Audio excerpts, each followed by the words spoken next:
সোহাগে আদরে বাঁধা পড়ে আমি ভালোবেসে যাই।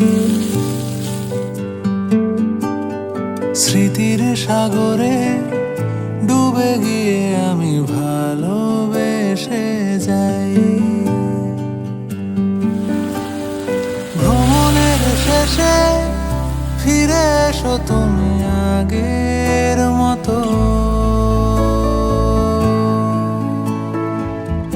কেউ বসে আছে তোমার অপেক্ষায়।